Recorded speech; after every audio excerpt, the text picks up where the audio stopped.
Welcome, everybody, back to the TDJShow. It is me, Tanner. Today, I am joined by our special guest, Ty. How are we doing today? What's up, everybody? How are you guys doing? Tanner, what's up with you? How are you? I'm doing great. Dom will be joining us in the next few minutes. Today's episode, we have a special on. We are giving our own mock draft here at TDJ Show. And until Dominic gets here, so he can help with his picks for the time being, we're going to talk some little NBA and MLB. We'll start off with the Brooklyn Nets. Today they had a game against the Suns. They beat them 128-119. KD was back in the lineup today. He was not starting, though, actually. He came back today. Kyrie had 34 points and he led the way. He played 35 minutes. KD came off the bench and played 28 minutes, ended up getting 33 points. And at the beginning of the fourth quarter, it was 97-92. So the Nets ended up breaking away. For the Suns, Paul had 14. He ended up having 8 assists. Booker had 36, and he had 4 threes on the day. So, Ty, when you hear about this Brooklyn Nets team and you hear about how good they are and you see the scores and you see the box, you see the stats. Yeah. What pops out? Right. Before the time being, when they really only had James Harden on the court, I noticed that for a 3 to 4 game span, the rest of the boys on the team were kind of picking up the slack of, not having Kyrie and KD there.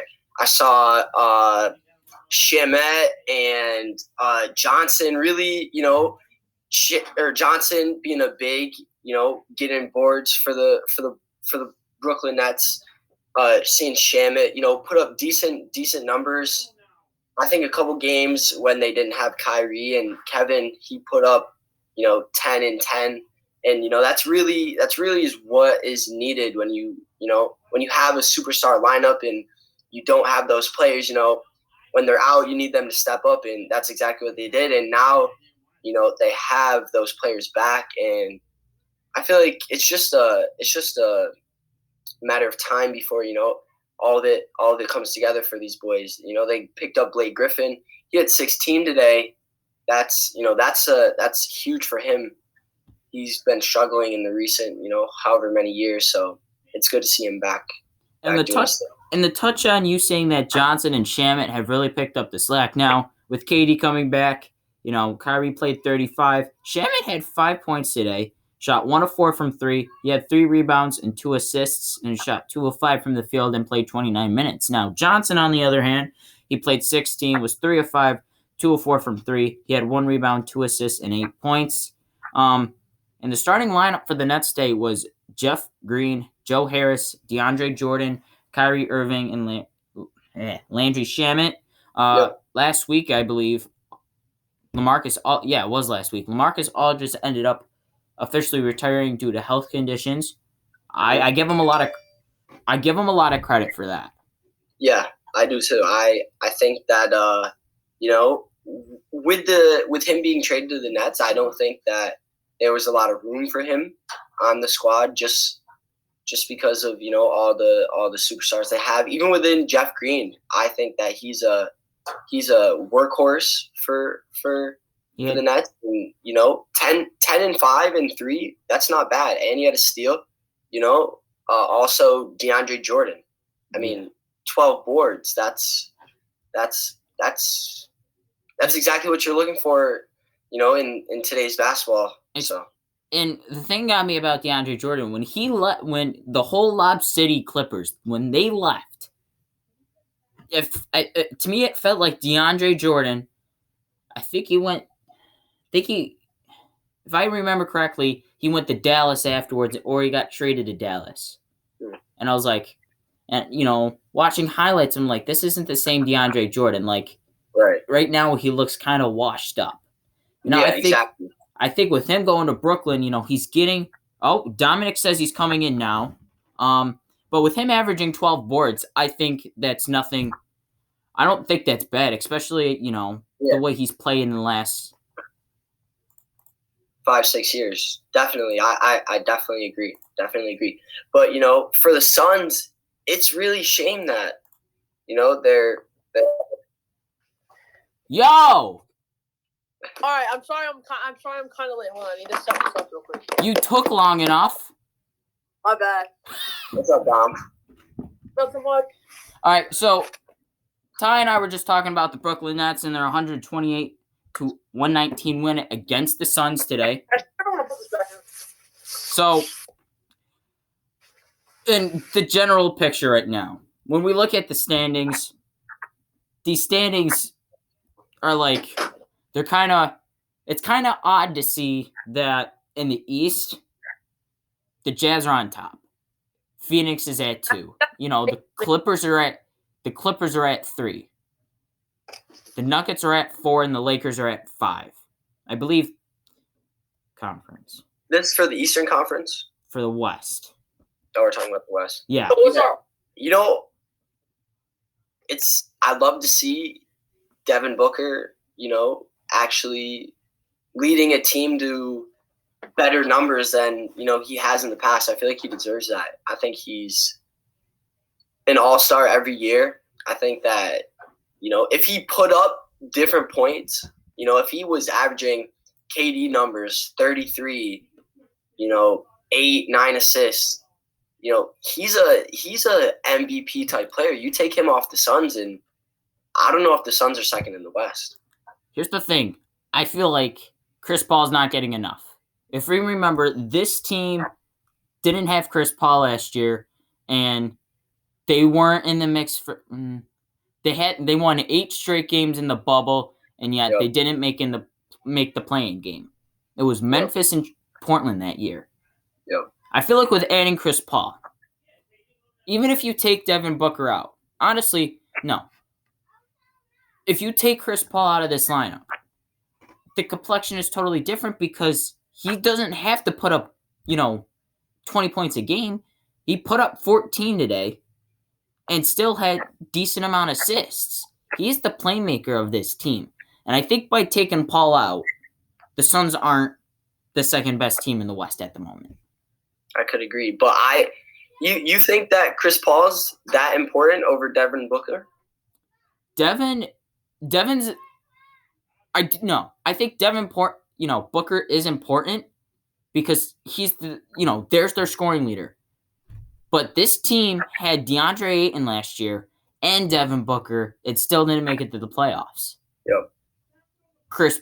They trade for Chris Paul. They're the second team in the West at the moment. Mm-hmm. Yeah. Well, I also think that because, DeAndre Ayton last year was a rookie. No, I think he was wasn't? I think he was. I think this is his 3rd year, so he was a 2-year starter at that point. Yeah. Nah, you're good. You're good. Thanks for correcting me. But no, he definitely wasn't putting up 20 points and 13 rebounds last year. So I think that, he's stepping up his game as well. And so is Torrey Craig. Tonight he had 20 and 14. So yeah. So we're gonna transition to the East. The biggest surprise for me this year is the Knicks. Right, of course. Julius Randle is playing like an MVP caliber player, and I don't think he's getting enough credit. Yeah, it's crazy. He's going wild. I will say RJ Barrett's playing better this year. Really? Honestly, RJ has truly stepped up from his rookie season. I'd say he made, in my opinion, on RJ's rookie season, if I had to rate it out of 10, I would rate it a 7. His rookie season wasn't great, and they put him to be in the Rookie of the Year conversation. Right. In yesterday's game, 25 and 12 from 25, 12 and 4 from RJ Barrett is that's those are some big numbers. That's really needed from not only the organization but the whole New York City. That's huge for all them. And again, I'm starting to see a lot of players who aren't on the top of everybody's list putting in minutes. Reggie Bullock, he played 37 minutes, third most on the team, and he had 16 points. That's huge when you have, stars like RJ Barrett and Julius Randle. You need that extra reinforcement. I think a lot of people are forgetting that Derrick Rose is on the Knicks. Yeah, I was going to say. And I think lately, D Rose has been playing really, really well. Through 25 games this year, he averages 13.6 points. Now, he's pretty solid. Is this the MVP Rose from years ago? No. Everybody, Sad. I missed that Rose. Watching the highlights, I missed that Rose a lot. Yeah. But Mitchell Robinson, who kind of led this team last year, he's not. He's got 8.3 points per game. Yeah. And, I would think that even though Obi Toppin's still a rookie, he only had 9 points and no assists. Considering that he can play the guard, and yes, he is a forward, but he's a good ball handler. He has great basketball IQ, great vision. And he does play the guard for the Knicks every once in a while. 0 assists just doesn't cut it. To me, they're underutilizing 2 players. That's Dennis Smith Jr. I remember watching him in NC State. I remember him I watched him ball in Dallas. And then I really feel like they're underutilizing Toppin a lot. I agree. Because Toppin's better than just 4 points per game. Yeah, I definitely agree with that. Are they winning? Yes, but I feel like Toppin could be a little bit more of a contributor. So, all right, with that being said, we'll do our mock draft now. So, round 1, Thursday, 8 o'clock. So, this is, all right. So, we talked about this earlier in the week. Ty, you're going to start off with the first pick with Jacksonville. I'm going to start off with the second. I'm going to get the second pick with the Jets. Dom, you're going to get the third pick with the 49ers, who traded up to the third pick. So, Ty, who in your eyes, who does Jacksonville take here at number 1? And they need a quarterback, really bad. Right, exactly, yeah. And I honestly think, they got to take the best quarterback, in my opinion, in this draft, and that's, long-haired Trevor Lawrence. You need him on the team. He's a generational QB. You don't really see many QBs able to do what he does on the football field. We saw it. All the years that he played at Clemson, he really put in work, and he really helped out. Dabo Sweeney, the whole Tiger Nation. He really shined. So. And I remember watching highlights back from that national championship game against Alabama. I'm like, this man's the real deal. Now, keep in mind, we're Syracuse fans. He went out that week 4. Even though it didn't look like he had a concussion, he had somewhat of a concussion. Then Clemson had a bye week that year, on week 5, and then he really started to ball. I'm like, this is like, sometimes during the stretch of the season, I really didn't understand why they benched Kelly Bryant for him. Then watching highlights from that championship game, I'm like, now I understand. So, all right. First pick, Jacksonville. They go Trevor Lawrence. Second pick. I have New York taking a quarterback, but it's not the quarterback everybody thinks it is. I've said this from day 1. Justin Fields is the second best quarterback in this draft, and there's no one that can change my opinion.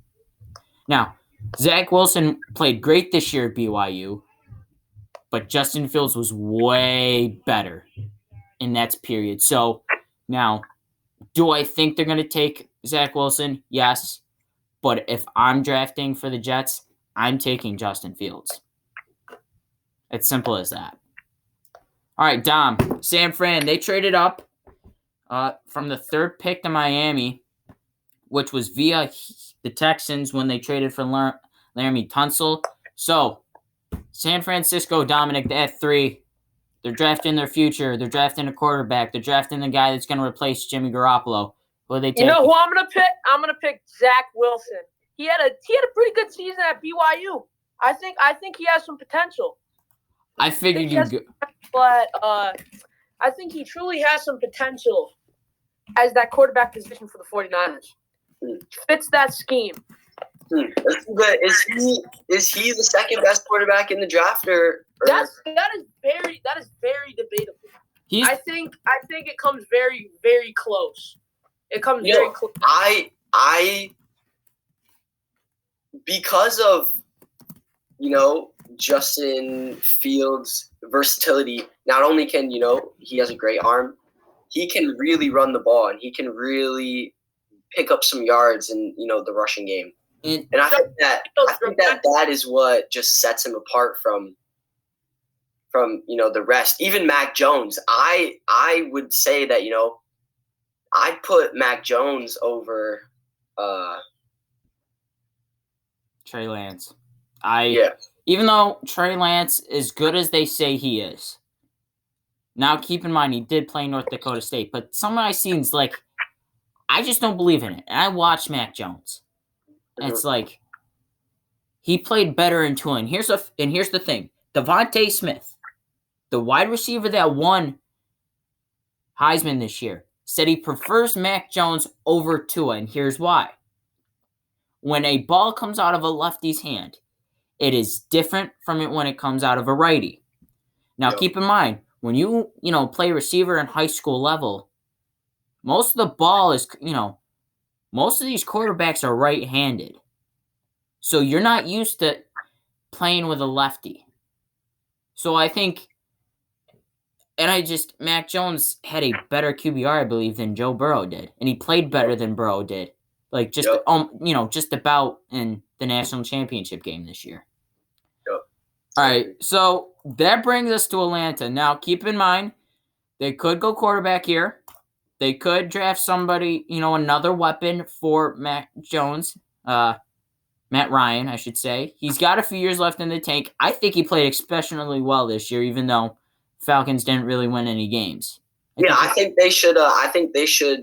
Look past looking for a new QB, and I do think that they need to strengthen their offense, though, and that's why I said that they need to go and pick up Kyle Pitts. All right, I figured. See, here's the thing. He's a 6'6", 246-pound tight end, 12 tuds this year, had 770 receiving yards. Those are big numbers, and those are numbers that you're looking for when you want to add to an offense. Now, some people, when we talk wide receivers, people say Jamar Chase, Devontae Smith, Jalen Waddle. Those are the top guys going at wide receiver.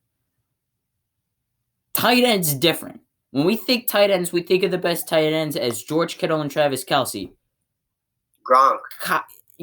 Kyle Pitts can do a lot of good things, and a lot of people have him as the second best player in this draft. Now, we have to keep in mind, the only reason why he wasn't taken 2 or 3 is because New York, they traded Darnold to Carolina. Yep. San Fran traded up to get Dominic said Zach Wilson. Yep. Kyle Pitts is the second best player in this draft because you could put him out at wide receiver and he'd still play amazing. Yeah, he'd go give you, I think he'd give you a 9, or maybe not a 9, but, a 7-8 touchdown year. And as a rookie, that's exactly what you need coming in. And I kind of look at these, I look at the frame, and I look at Pitts' frame, and I look at Chase Claypool's frame. He had 12 touchdowns this year, Claypool. And he was drafted in the second round. And I was like, we drafted him, and I knew we needed a running back this year. And J.K. Dobbins was still on the board, and we selected Claypool. And I'm like, what are we doing? We could literally select J.K. Dobbins right here. And at this point, Jonathan Taylor and DeAndre Swift were gone. Right. J.K. Dobbins was on the board still, and we picked him, and I'm like, I watched some of his tape in the offseason because they showed it on Instagram. I'm like, okay, he'll be great. I think he'll be good. But I was like, we still should have won him with a running back, and then I see how he plays, and I'm like, and they're comparing him to Calvin Johnson. Yeah, that's to be put in the name, same category as that name right there is is special. But there does come a lot of when you are thrown in that category that you have a lot to live up to. But I don't think that'll win. And there was a graphic based on DK Metcalf's rookie year and Claypool's rookie year. Claypool slightly just beat him out. Slightly. And everything about their body build's just about the same. Their wingspan's the same. Their height, I think DK might have an inch on them. They're pretty similar. And I believe Claypool just beat DK out by like one stat. All right, so we're going to turn to the 5th pick, and that's the Cincinnati Bengals. People saying they should reunite Jamar Chase and Joe Burrow, but if you're a Cincinnati fan, you have to come to your senses and realize Burrow's Burrow's career could be ended next year because of how horrendous this offensive line is. That's why I'm going Penei Sewell from Oregon. He didn't play this year, but he played with Justin Herbert. He protected Justin Herbert, and look at how Herbert did this year. So I'm going Penei Sewell out of Oregon. All right, Dom, you got the 6th pick. You got Miami. They traded back to 12 with San Fran, and then they traded back up to 6 via Philadelphia. What are the Dolphins? My opinion, my pick, I would pick. They need to rebuild this receiving core. I think they would take Jamar Chase here. Really?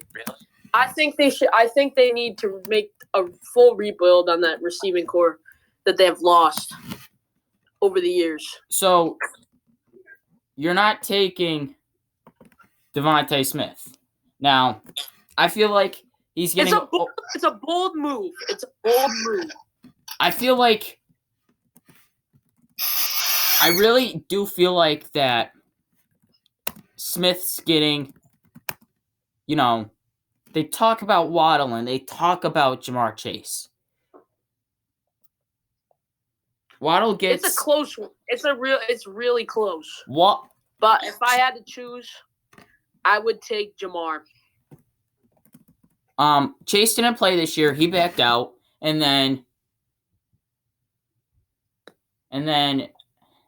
Waddle was injured this year. Devontae Smith won Heisman. I feel like he's getting overlooked by these two guys. I really do. But at the end of the day, Jamar Chase is probably as good as Smith. So I don't blame you with this one. I'm just saying I feel like it's gonna be an interesting pick. Jamar Chase gets overshadowed. All right, Ty. Detroit Lions, they're on the clock. Who are you taking? Oh, I got the Lions? Yeah.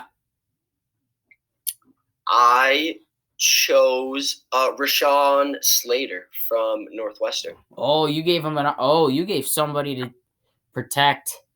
Yeah, right, exactly. And the Lions, they were averaging about 600 less rushing yards than their opponents, and about 400 less passing yards. So I think that they need just a little bit more protection in there, to protect their QB. Yeah, Darnold. So they can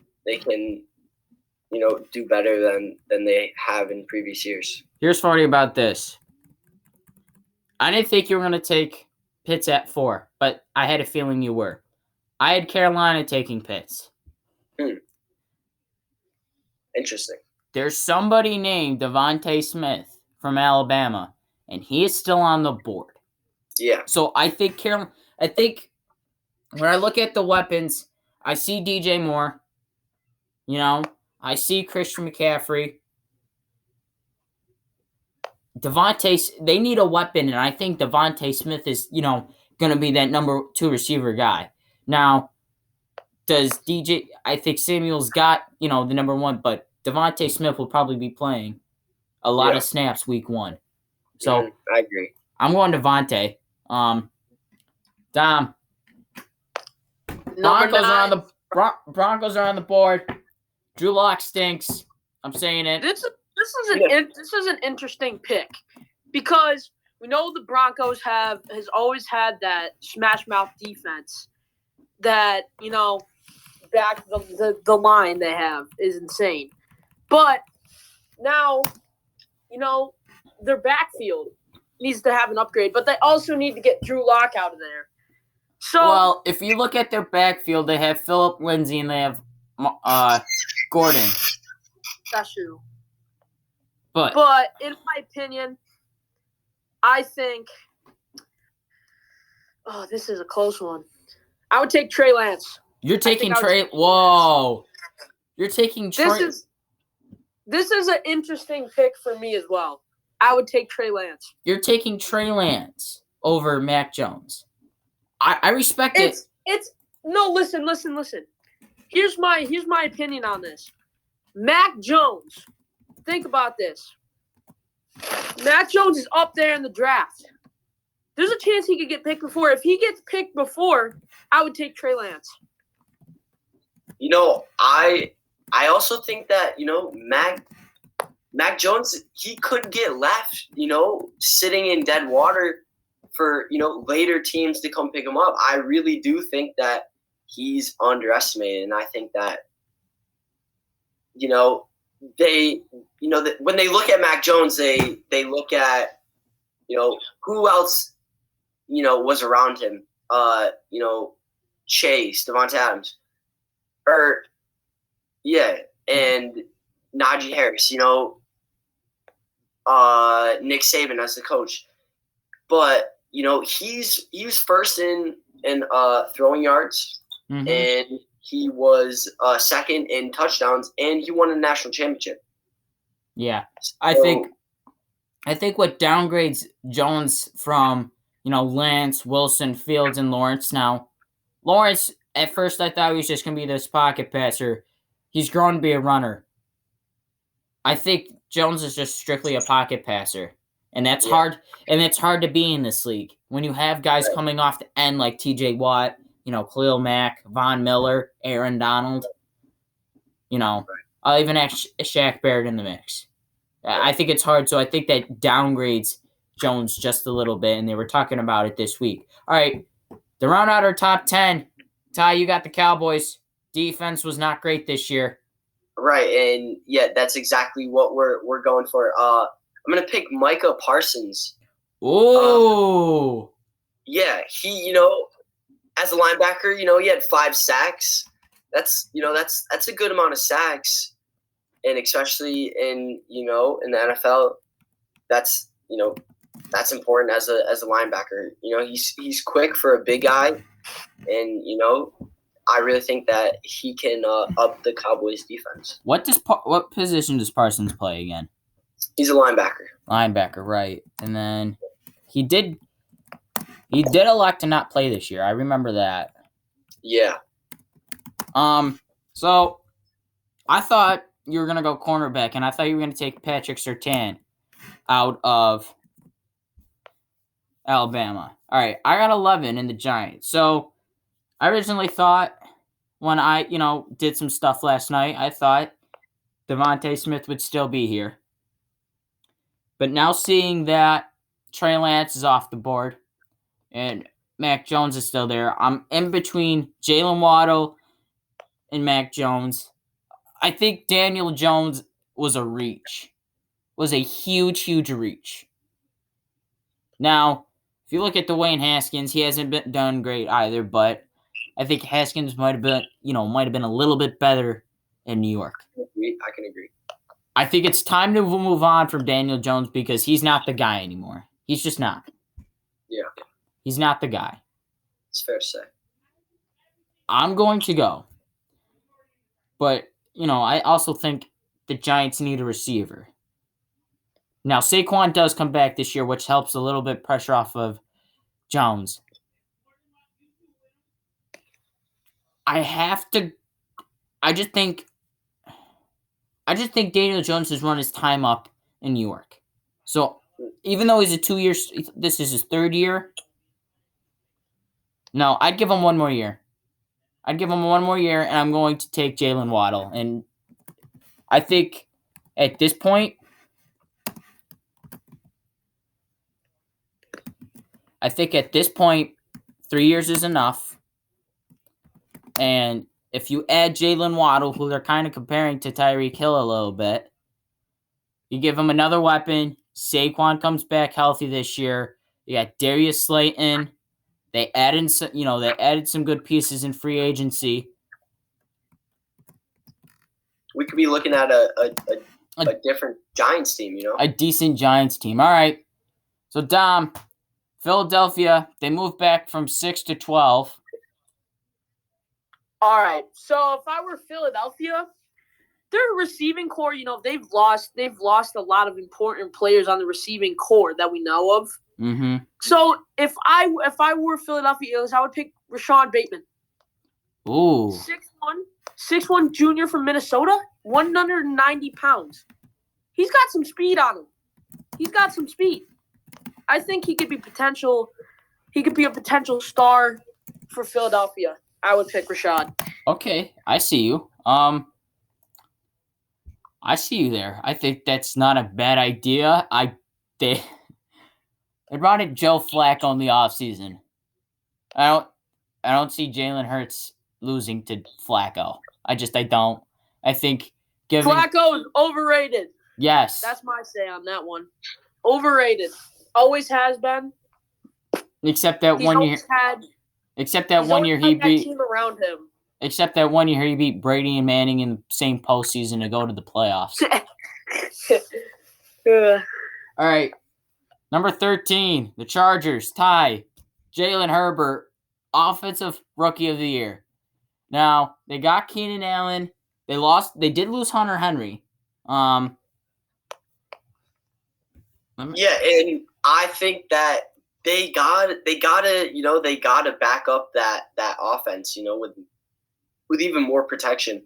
So, I'm thinking that they're gonna go for an offensive tackle. And I'm thinking Christian Darrisaw from Virginia Tech. 6'5", 322. He's a big boy.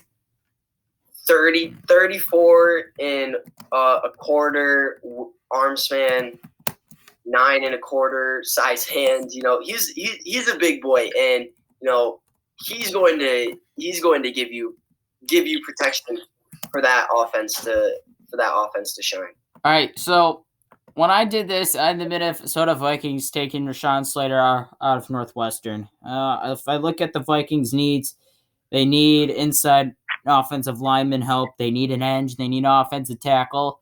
At the end of the day, they need an offensive line for Dalvin Cook. So I'm going to go with who I originally had the Raiders taking at 17. I'm going to go Elijah Vera-Tucker from USC. Watching some stuff from, Colin Cowherd, he's very high on him, especially Tucker. He's very high on Tucker. I watched a little bit of his stuff. I think he's going to be a great, great player at the end of the day.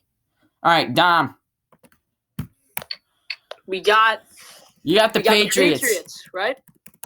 They re-signed Cam. Belichick opened the pocketbook this offseason. Here's my pick. 15. I was either gonna pick they're in need of a quarterback and in a linebacker.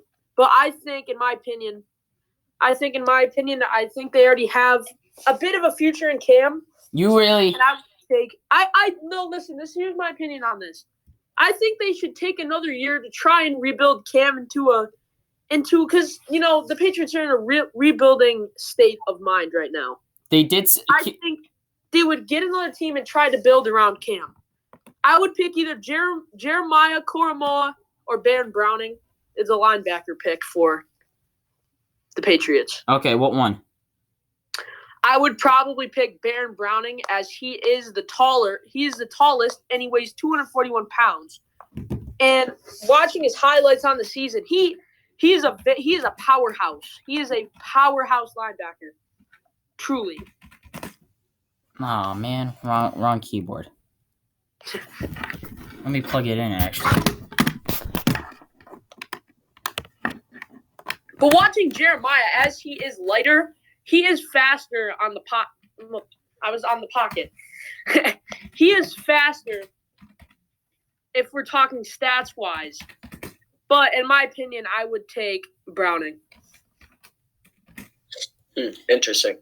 So I think the next one's the Cardinals. Yeah, you have the Cardinals. The Arizona Cardinals, yeah. So I'm thinking, they need to work on their defense. They need to, I think specifically in the defensive back, cornerback positions. And I'm going to go, I think that they're going to pick Caleb Farley, another hooky, another Virginia Tech man. He from his highlights, he's very sticky in man coverage, and he has some game-changing ball skills. And he really is he's top dog. He really is alpha in that man coverage and zone coverage. He really stepped up for the Hokies this year. So love to see. I had him going actually 20 to Chicago. So that leaves me with the Raiders. I have to look at their team needs because the pick I originally had, you guys already took. So Raiders, they need an offensive tackle and a linebacker and an interior lineman. Actually, IDL. They need a linebacker. KVP. Actually, I don't have them taking a linebacker. I don't have him taking a linebacker. I have him taking Kwity Paye from Michigan. I think, he's 6'4", he's 277 pounds, coming off the edge. I think they, looking at their rush, it's not the greatest in the world. I think Kwity Paye is a great addition to that team.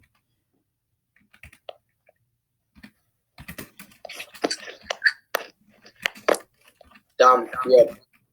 All right. In my opinion, like I've said before, Miami, they need to rebuild the receiving core. So if they also need a running back. Yeah, they also need a running back as losing what's his name there? Balaj. Yes, Balaj to the Steelers, and what's his name there? I'm forgetting my players, man. But if I were Miami, I would. This is an interesting pick because you truly when you watch this Miami team, you truly there's a very vast mix of offense and defense that we see, and I think they're overall a very balanced team. I think them winning 10 games this year was kind of shocking to me. Yeah, it was very shocking. It is almost like they've changed as a whole franchise on the season. Okay, that sounded very stupid. I'm sorry. You want to say something? I think if they took Herbert last year, they would have made the playoffs. That is true. That is true. They would have made the playoffs if they took Herbert. Before I make my pick, honestly, I think that if the Chargers can make a build around Herbert, they will be contenders. They will definitely be contenders. Now, my pick would be Javonte Williams from North Carolina. Whoa. I have to put it down. You want me to be honest? This is an interesting pick because as he is very short, standing at 5'10", he is a powerhouse, 220 pounds. He is a powerhouse running back. I think this would do good for that Miami offense. No Najee? Wow. I'm shocked because I know. It's bold. I'm making some very bold moves. But it's what will fit the offense perfectly. I've been watching Javante's college highlights. I think he could be the next running back for them. Keep in mind, you do have Pittsburgh. You taking Williams. That is true. ETN and Williams is still on the board. Etienne and Harris are still on the board. You could have taken either one of those two. Either one, and to be completely honest, both of them are better. Yeah, That is true. Williams is I'm making Etienne he's insane. Here's the thing, Don. The way that he moves through team defense with the ball. The problem with those picks are the team needs before the Miami offense. They like watching Etienne and watching Harris. They're both very dynamic players. They're both very different. Well, you could say they're different, but they're both very dynamic and they change the game. But think about this. Miami needs a running back that will fit their offensive style. And you think Javonte I heard Daniel Jeremiah compare Williams to Nick Chubb. All right, I did hear that. I also did hear that. That's bold. That is my pick. I know both of them were available, but they need a back that will fit. They need a back that will fit their offensive style, and that's why I'm taking Williams on this pick. I'm shocked because here's the thing.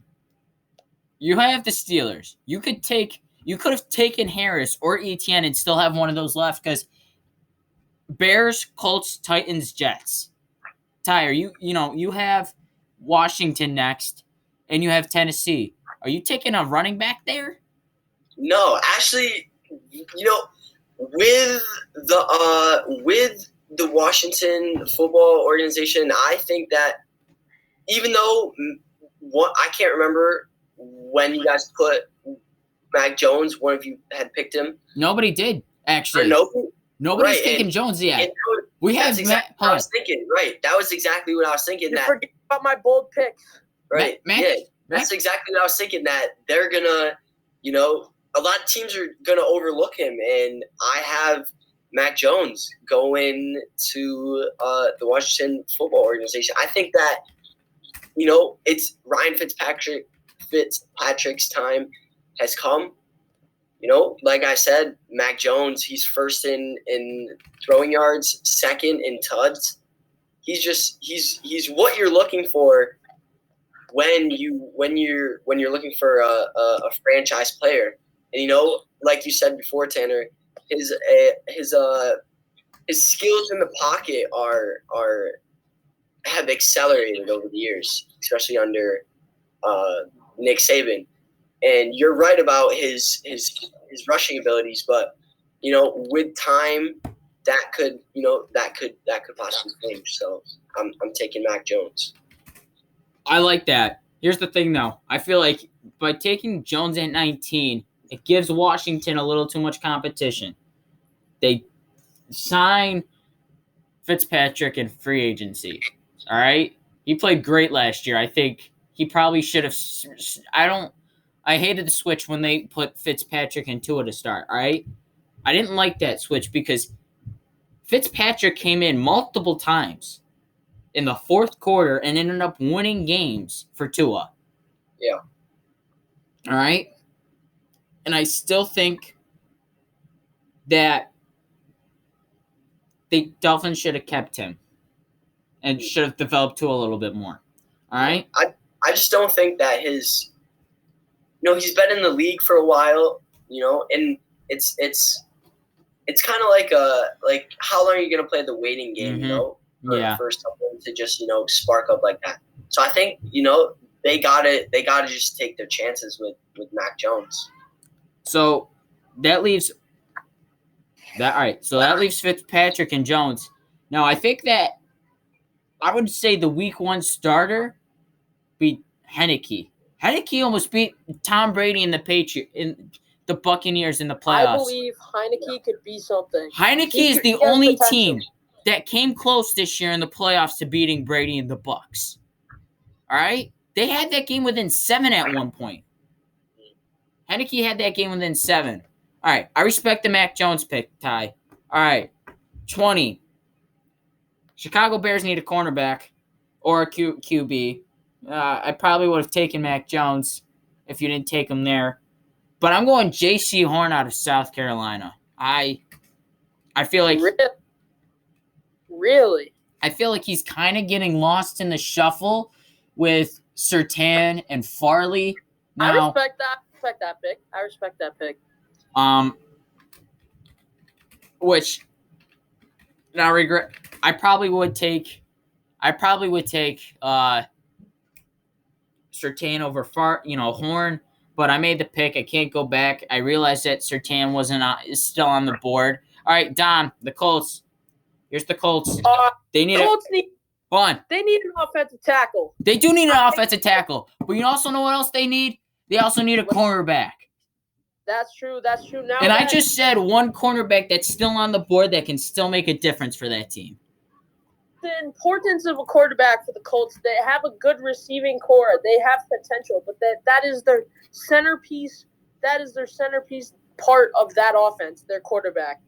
It's very interesting. It's very interesting. Here's the thing. I'd go cornerback here. I think the Colts have a decent offensive line. I'd go cornerback here because can we remember that Deontay Johnson, keep in mind, he burned Rock Ya-Sin in that Week 12 game against the Steelers. He totally burned him for a 30-yard bomb that Ben absolutely put on the money. Can we keep that in mind? Because may I ask, what are the quarterbacks left on the what are some of the quarterbacks left on the list? Surtain's one.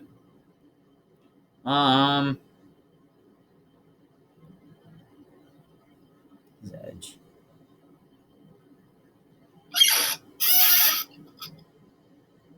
Is Lance taken? Who? Yeah, Trey Lance? Yeah, you took Trey Lance with Denver. Yeah. If I were, I would pick a quarterback. I think I would pick. This is very hard. I'd go Patrick Surtain. I think he's the best cornerback left in the draft, and I think he's the top cornerback in the draft, to be honest. Other than a quarterback, if I were a part of that organization, I would probably pick Slater or Dareshaw. We already took those guys. Oh, I'm sorry. I forget. I keep forgetting the picks. Then again, I also have a list in front of me with all the picks on it that we've taken, and I probably should share it with you guys. Yeah, I do not have a list of the picks. I'm just back in my head. Yeah, so here's the thing. I'd go Surtain or, Landon Dickerson's there, even though he's a center, but I still think he could be an okay piece. I'd go either Landon Dickinson or Patrick Surtain from Alabama. And then that leads us going into next is the Titans, right? Yeah, Dom, who do you take? I didn't hear you. I was going to pick Surtain. All right, I figured. All right, so, Ty, that leaves you with the Tennessee Titans. Yeah, so first I was thinking they're going to take Azeez Ojulari out of Georgia, sophomore, 6'3", 240. From his NFL combine, they have him ranked in his position as an edge, the second best edge in the draft. So at first I was thinking that, they'll take him, but then I started to look a little bit more and see what the Titans could use, and I'm thinking that they're going to take Asante Samuel Jr. out of Florida State. Oh, yeah. That man he led the Seminoles with 3 picks. I mean, that's not a lot, obviously, but he did what he had to do for his team's defense. And I think he could make an impact on. What's the last name again? I can't find it on. Samuel Jr. Samuel Jr. Right. Cornerback, Florida State. I think that's a great pick. So this next pick is the Jets. They got it from the Seahawks when they traded Adams to the Seahawks. I feel like if I look at their needs, now Jets already got the quarterback. That's their primary concern was the quarterback. Now, if we look at their secondary concerns, if I can scroll my phone over for jeez, come on, scroll. There we go.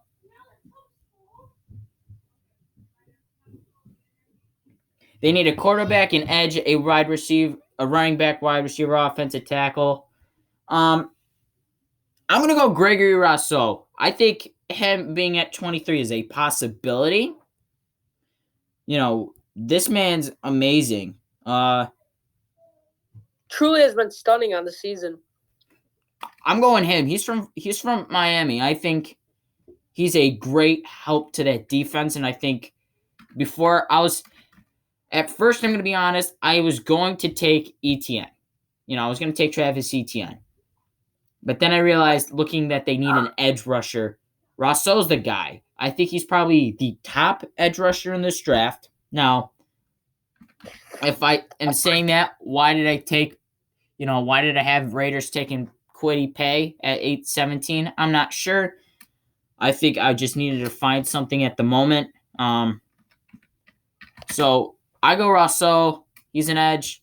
He's out of Miami. My man, he's an absolute dog. All right, so guess what, Dom? 24th. The simplest pick of all time. Yeah, You asked my reasoning behind the Javonte pick, but this is the true reasoning. I got the Steelers taking Najee Harris. Yeah. All right, I love it. Back from Alabama, 6'2", 230 pounds. Man's an absolute monster. Fits our smash mouth running game perfectly. You stole my pick. The best. You stole my pick. I had him going to the Ravens. Really? Ooh. Yeah. Really? I had him. I had him going. 31st to the Ravens, thinking Lamar Jackson and Najee Harris in the backfield is just that would be fantastic. But that would be scary. We're bringing back the bus days, baby. Here's the thing. Najee. I love Etienne. I thought he was the top quarterback, and then I watched Harris play, and I'm like, my demeanor is totally different. I know. You compare them both. They're both very. It depends. They're both very dynamic players, as I said before. They are. I think Etienne is more of like. I think he's more of just the straight up outside runner. He's not more of a power back. He's more of a speed back, And I think that's the same with Connor, because if you look at Bell is a patient running back, and I don't know how. Bell was very patient. He looked for the space. And I think he was always looking for the spaces. And I thought Connor could be a power back, but more and more, and the more I listen to the Steelers Fan 7 podcast, the more I hear him say, and they point out that Connor tried to use the hesitation that Bell used, what made him more, versatile. I just think with the offense now, I do see on somebody's, on an Instagram page that we should go offensive tackle, an offensive lineman, because, the reason why Bell was so good was because of that offensive line. I get that. I look at Harris and I look at Etienne. And then there's a huge dip with me, with Javonte Williams. There's just that huge dip. And I feel like if you take Harris, you get a power back, and you get a guy that can absolutely dominate the outside. You know who Harris reminds me of? Who? You already know. You already know, baby. The boss? I think, in my opinion, he's speedy. I think he could be a lot like Bettis? I think he could be a lot like Bettis, but it's gonna be a mix, because Bettis, he was just big all around. Like, he was like a fullback running back. He had the stamina. He had the patience. He was just a complete power back who just destroyed everyone. But Najee, he actually has speed. He has speed just like the bus, but he's quicker, which I think will be in the end will be very, very crucial to the Steelers' offense. And I hate to use the weight thing. I absolutely hate it. But if you look at Bettis, and I hate to use it. It sickens me to have to say this. If you look at Harris and you look at Bettis, there's a very there's a pretty decent weight limit. There's a pretty difference. Interesting gap, with Harris and him. All right, so Ty, Jacksonville, they got this pick when they traded Ramsey to the Los Angeles Rams. Who you got then? And honestly, I think that their organization, they set it up perfectly. I'm thinking that, because they got the first pick in the draft, I'm thinking, all right, they're going to pick Trevor Lawrence. And then I'm thinking, all right, now, they got to pick a guy who's gonna protect their new golden boy. So I'm going with Wyatt Davis. I'm thinking he'll be a great addition, to the offensive line to protect their franchise player. He's from, He's from Ohio State. Urban Meyer's probably got, I would think Meyer's looking at this 24th pick, trying to either trade out of it or, draft an offensive lineman. And I bet you he's hitting up Ryan Day at Ohio State. I look at Davis, pretty good. What else do I need to know? And I think, at first I was on the bandwagon of the fact that, and this sounds completely stupid and anybody can bash me for it, that Fields would go 1. Here's why. Yeah, did Urban Meyer coach him? No. Fields is from Ohio State. When Urban was suspended and Ryan Day took over for those first few games, I didn't think he was a bad coach. He's turned out to be a great coach, and I think he's done Fields well. And I think that connection with Ryan Day, at Ohio State, I considered it at first. I think Fields could go 1. I told my father that. I watched Fields decimate Clemson. Yeah. I look over at my father while he was we're watching that game. I'm like, something this isn't right.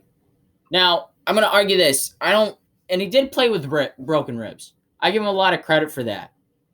It's not targeting. Even though the crown of the helmet hit him in the back. Yeah. It should be helmet to helmet contact. Mm-hmm. Not, sadly, the crown of the helmet to the his ribs, which I hated that call. But I'm up. I got the Browns. I really didn't dive too far into the Browns because, I'm not sure what they need. To be honest, I feel like they're pretty. I think they need They need an edge and. They need an edge, a wide receiver, a quarterback. And I think they need, and then, right. I think a lot of people, if you look at the Browns, they are loaded on offense. They really are. Much more on the offense. It's time for them to just start focusing more on picking up defensive guys who are going to make that extra tackle. They're going to put in that little more. Quick opinion. On this 11-5 season, I truly think Baker has actually stepped up as a quarterback. I agree. This was his breakout season. He might change. That's what I'm saying, and that's why I think that they really need to start. They have the offensive weapons, and their weapons are lethal. Yeah. Lethal. I was very critical of Baker early, I think when Stefanski came in and he implemented play action, and it was the same thing. Baker used I know what I'm doing here. I got this covered. I think it worked out perfectly fine, and I'm glad. So they need a cornerback.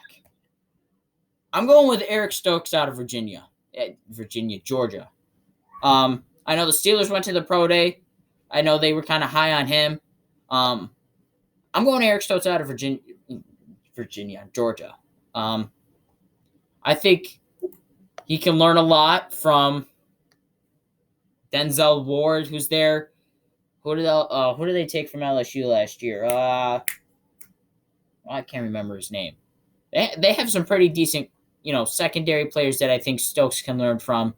And I think with adding Stokes, that makes that secondary very young, as well, which I think might hurt him because it's very young secondary. But guess what? Dom, you got Baltimore. Baltimore needs to upgrade their defense. This is interesting. No weapon? No weapon for you're not giving Lamar a weapon? This is a very tough pick because Lamar does need a weapon, like you said. But this defense needs a little bit of upbringing in the back as these I think they need a safety. Personally, I think they need a safety. I would take Javon Holland. Bold pick from Oregon. Oh, that's my guy right there. It's interesting. It is interesting. I know, as you an Oregon fan, I'm sure you've seen his highlights. Yeah. He is I've said this many, many times. Another dynamic player. Very fast. Javon Holland is very fast. I think he would be a great fit for that Baltimore defense. I'm going to have to hate playing against that defense. Here's the thing. I would have taken either Kadarius Toney or Rondale Moore. Those guys can burn a secondary like Tyreek Hill, I tell you. They're so fast and so shifty. Now I think we're going to see a lot of these receivers now being shifty, not, like Devontae Smith. He's not the tallest guy. He's not the, heaviest guy, but he's amazing, and that doesn't get to him. And I look at Rondale Moore and I look at Kadarius Toney, and these guys can burn a secondary, like I said, like Tyreek Hill. These guys when I see Javon Holland, so good.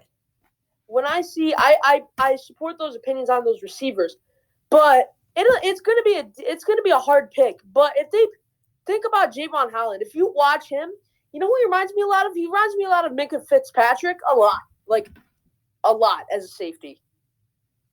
Just his movement it's almost like, to me, I just see that it looks. They seem very similar. Yeah. All right, Ty, the New Orleans Saints. Breeze retires. I'm going to take a guess and I'm going to go on a limb and say Winston takes over. Yeah, I agree. I think that they deserve to give, Jameis Winston a shot. I think that he's going to beat out Taysom Hill. And, in preseason, they are battling out at training camp. But, I'm going to give the edge to Jameis Winston.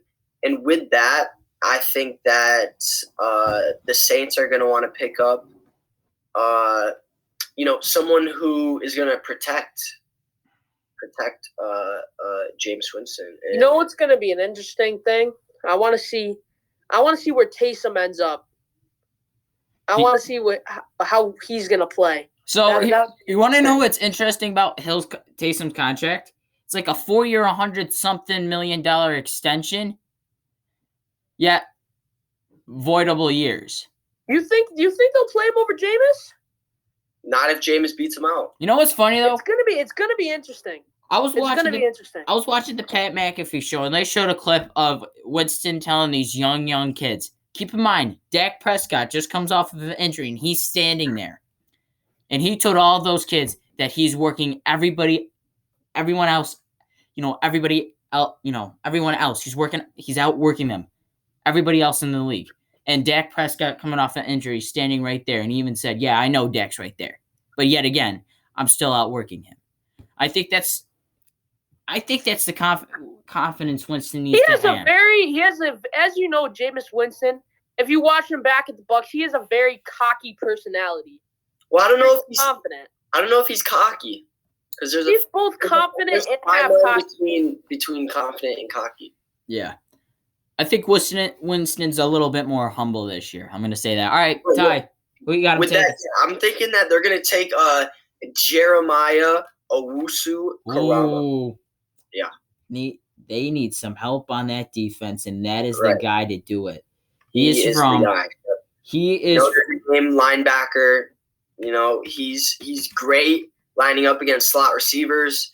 He provides that heavy hitter on the outside run. So I watched him against Clemson. That I think the best game of the year was Clemson and Notre Dame in South Bend. And can we keep in mind that Trevor Lawrence didn't play that game? He literally teared it up that Right. game. I love it. I love what he's all about. So I could have seen you going with a wide receiver here. I could have, give him a weapon. All right, I'm gonna. Right, but I'm thinking they got the weapon in Michael Thomas. Mm-hmm. They just need that. They need that defense step up. But yeah, with the next pick. All right. Buffalo, right? No, Green Bay. Oh, really? Oh, Green Bay.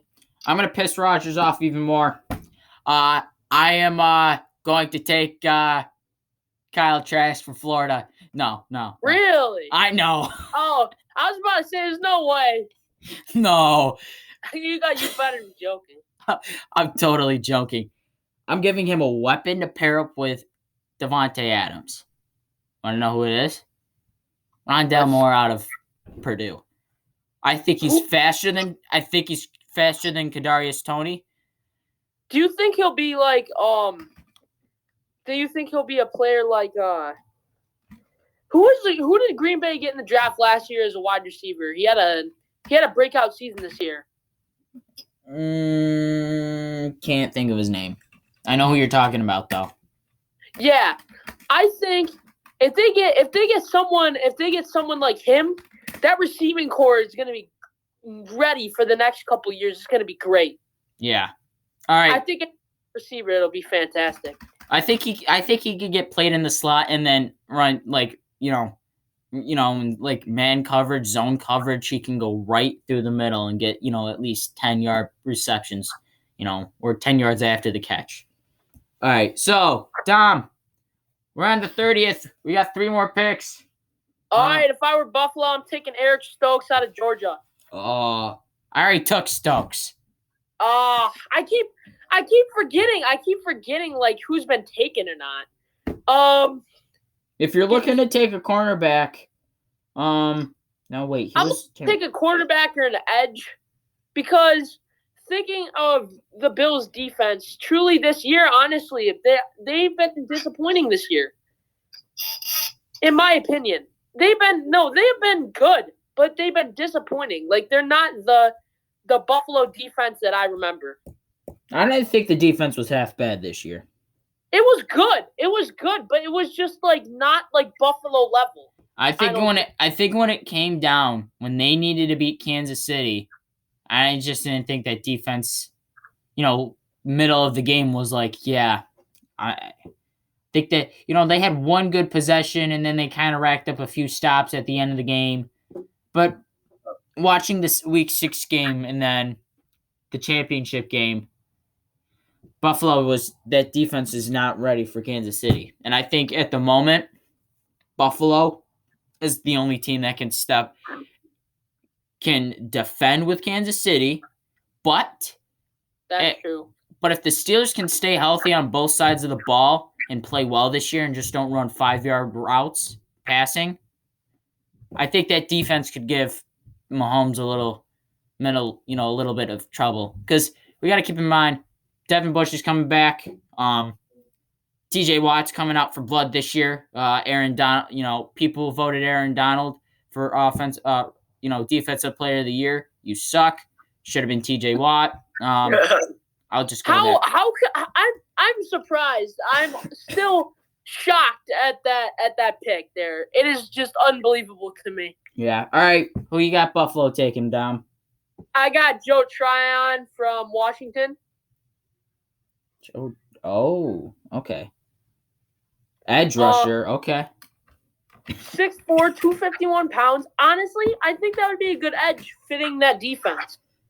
I give you a lot of credit for that. I don't think that's a bad pick. It's not a bad pick if you think about their edge. Coming off Buffalo, their defense, really has been the staple of that Buffalo team. And I think adding Joe to the lineup would be a pretty good advancement because they need some younger players on their defense. I think he would fit that edge perfectly. He's 6'4", 251 pounds. I don't think that's half bad. All right, Ty. The Ravens traded their Orlando Brown to the Chiefs. Yeah, and I think that was I can't decipher whether or not that's a good trade for them in my opinion. But there was one guy who was an offensive tackle who I thought that you guys would pick higher in the draft just because of I've been hearing his name about being an offensive lineman, offensive tackle the whole year. He just came off winning a national championship with Alabama. And I think that the Ravens are, they're going to take Alex Leatherwood. Ooh, I thought you were going to Landon Dickerson for a moment. I was going to pick him, but, Landon Dickerson's a monster. So is Alex Leatherman. I mean, 6'5", 312. He is a big boy. He really is a big boy. He just came off winning the Outland Trophy, which is the nation's top interior lineman. He's first team Associated Press All-American. He's invitation accepted to the Senior Bowl. He really is, in my opinion, just exactly what you're looking for when you want offensive tackle. He could fit roster flexibility at either guard or tackle. And he's just, he's very athletic in his movements for being a big guy. So okay. I think it'll be, he'll put up a good going against some linemen. No. Go back. There we go. All right. This is the last pick in the first round, and this will be the last pick in the mock draft for the TDJ show. Buccaneers. I look at their needs. They need a wide receiver, and they need an edge. I'm going edge here.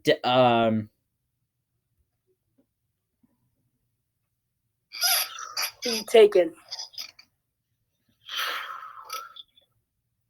Kind of a hard pick. I gotta find an edge, to be honest. I did find this actually. I'm not going to go edge. I'm going to go Xavier Collins from Toulouse. Really? 6'4", 260. He is a very, very, he's very tall. And he's very, I think that's a pretty solid pick. I think that's really solid for them. I'm looking at these top 100 draft picks, and we're looking at through the Draft Network. They have them at 26. So I think that's pretty good. So I'm thinking that's a great pick. That is a great pick. That is a great pick, Tanner. I like it. All right. Hold on. I'm going to. So follow me on Pit Duck at Instagram. I'm going to post the full mock draft, the document I have on there. Go check that out. So today we've talked about multiple things. We've talked about draft. I think this is going to have to be 2 parts because the thing I'm doing, it's telling me it's at 13 minutes, which it's not at 13. It's been over an hour.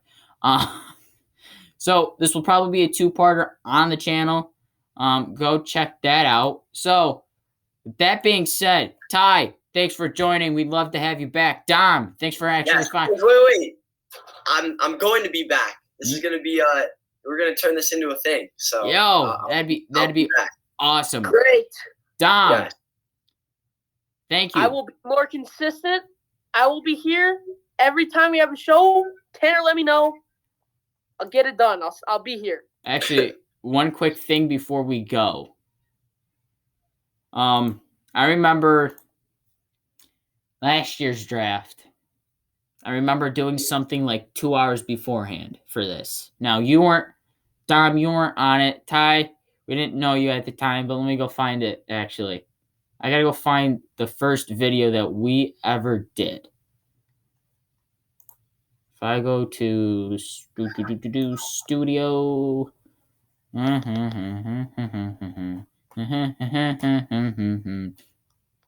This is loading. This is taking forever. Sometimes it does. All right, come on. Because I believe with the draft being up, and I remember doing a drafts, kind of not necessarily a special, but at the time I gave like my top 8 picks last year, and I told you who was, the bet, my top 5 at each position. Last year, Burrow, Herbert, Young,